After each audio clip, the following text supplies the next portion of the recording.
Christmas 2018. Unbelievable. I'm going to be a fat middle-ager before I know it. This year also marks a full decade since the very first Christmas wrapping, back in 2008 if you're not very good at counting. Pieced together with Windows Movie Maker, with a voiceover recorded with one of them spindly desktop microphones that you now get free in packets of cereal, it was a bit of a watershed for me as my public vocal debut. I turned out to be surprisingly half decent at it.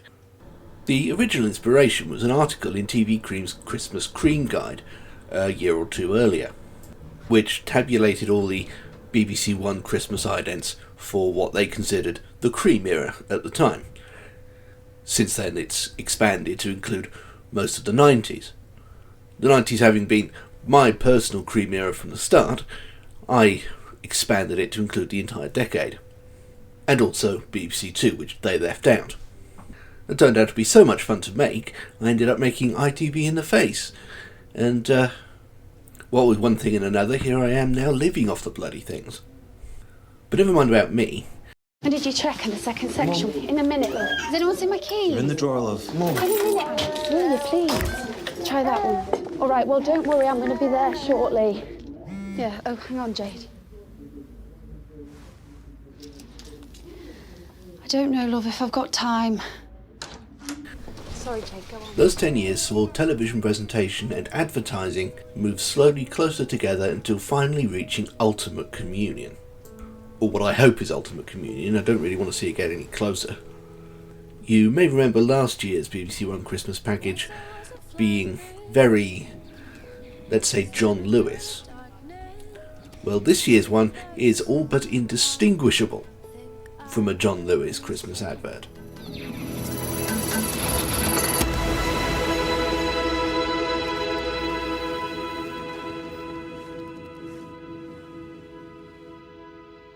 Out there in the distance, you look like a North Star. Oh, somehow lead me to the next place. Sorry, John. Hold me close. Alex. When we let go of the shadows, that's when I'm lost in you. Alright, so the theme is togetherness, rather than John Lewis's usual theme of giving, but such things are practically subliminal anyway. The warm fuzzies are the important thing, at least in advertising, where they're an often irritating but still perfectly valid tool for what we laughingly call the creatives. Idents are not the same thing as adverts. The line between advertising, promos and idents have become hopelessly blurred. They're all pretty much the same thing now, even though they still don't function in the same way. Promos maybe, but thanks to the John Lewis effect, those now need to be heartwarming narratives, and the idents should consist of deleted scenes from the extended short film that is the Christmas campaign. It's not an approach I'm fond of, but to be honest, I can't really tell if it's actually worse than the way it used to work, or if it's just different, and that this is just how things are done now. Here's how it used to go, and how it would still go now if I had my way. For all from BBC One this Christmas. For Bill and Ben and the children, it's traditional. What? Are you going to come over here? Yes? Well, Well, what? have you noticed what I'm under? 4'6"? Christmas on BBC One. Promotional trailers topped and tailed by specially made customised Christmassy animations or tableau or whatever, growing in frequency until on Christmas Eve you unveil a related ident, which if you have my way you stick with until New Year's Day.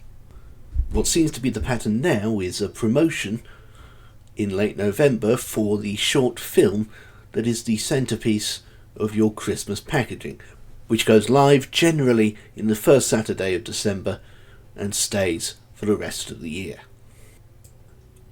I much prefer the first approach, which was used during my childhood, but I don't know if I prefer it because it was used during my childhood, or because of some inherent property or value the old approach had that's missing nowadays. I can't think of one such, which is anticipation.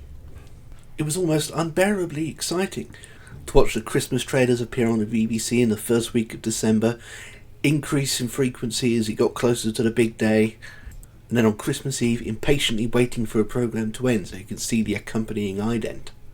It meant Christmas was here. It added to the fun and the drama of the season. The BBC was like Christmas's very own rhythm section, steadily increasing the pace as December went on until the climactic cymbal crash on the 24th. Now it shoots its wad on the 1st of December, well, the 2nd this year. But it's a different world now, a completely different context. Television is evolving beyond the model of stations and schedules and the utility of idents of any kind. Entertainment itself has a completely different shape now. Maybe a system like the one they employed during my childhood just wouldn't fit anymore. Or then again, maybe it would. Only one way to find out. We'll go on BBC, bring back trailer stings and anticipation, and let's see how it works in this day and age. The idents themselves are fine, by the way, even if the short film itself is ultimately a category error. They're sweet and they're Christmassy, and like last year, given that we're still in the grip of the vaguely dystopian Oneness campaign, it could and perhaps should have been a lot worse. We really need Oneness to go away though, if only because they'll never get away with it 3 times in a row. BBC Two, of course, finally has something all new, not just at Christmas but all year round, with the Bladed 2 finally having been pensioned off in favour of the more abstract and notional bisecting curve motif. And they've given it some lovely Christmas variations. There's a winter landscape, which for some reason reminds me of the Christmases in the early years of the Alan Jeeps logo, which was similarly obsessed with foliage and snow. There's the Aurora Borealis. Aurora Borealis! At this time of year, at this time of day, in this part of the country, localized entirely within your kitchen. Yes. Had to get that out of the way. The ident's actually called Glamorous.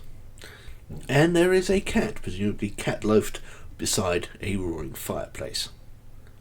Obviously we'll end up hating them all once they've been used for the next 8 Christmases in a row, assuming we make it that far. But right now they're all great over and above being a refreshing change. ITV, of course, using the same package as usual. They haven't added a new one since 2016. We will be getting something new next year, however. In January it'll have been 5 years since they introduced this blobby new ident, and they're dropping all these old idents in favour of a new one every week, created by a different British artist, with the last one presumably having some kind of Christmas and or New Year motif. Worth keeping an eye on. Channel 4 haven't really added anything new this year either, apart from a little dog in the corner of the screen. They do seem to have become a little more aware of their own logo this past year, getting the tumbling blocks to make the appropriate shape at every opportunity, and for the first time integrating it properly into the logos of their spin-off channels, War 4, E4 and Film 4. This to me is a good thing. It's iconic. It should be at the centre of everything they do.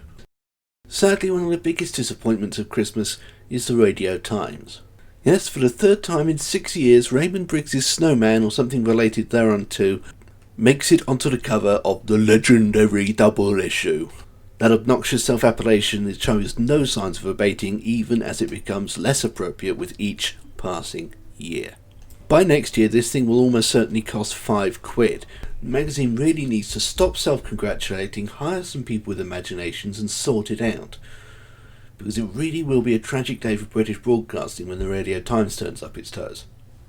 For what it's worth, the TV Times this year goes with another bloody creepy Father Christmas. Good news though, the very last Christmas TV Times, which I couldn't find last year, has finally turned up. As I surmised, it's a picture of the Queen, looking surprisingly coquettish and enigmatic. And while we're on the subject, a quick errata to the video about the Radio Times.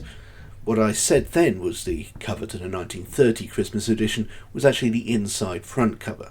This is the actual cover by the legendary modernist artist Paul Nash, famed for his gaunt and haunting World War I landscapes.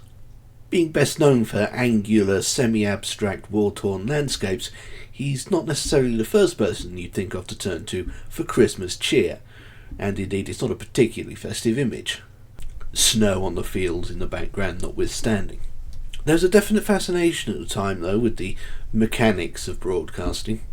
Transmitter towers and reel-to-reel machines featured heavily on painted Radio Times covers and the like through the 20s and the 30s. And I'm pretty sure this one eventually made a comeback as the star of some BBC Two trailer stings in 1989. All in all, a fairly standard year for it, really.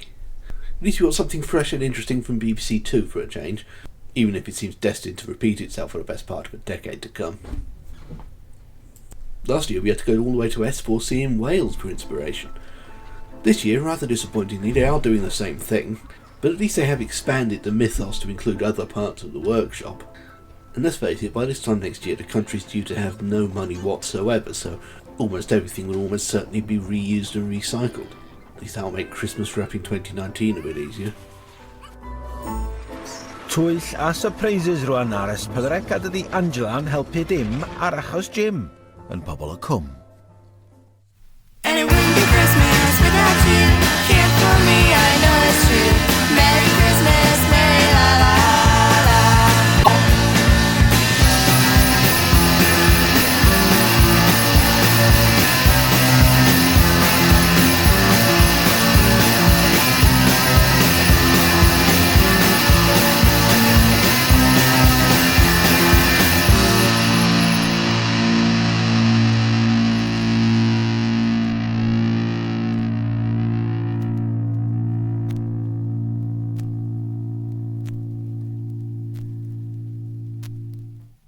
Down at Crinkly Bottom, they'll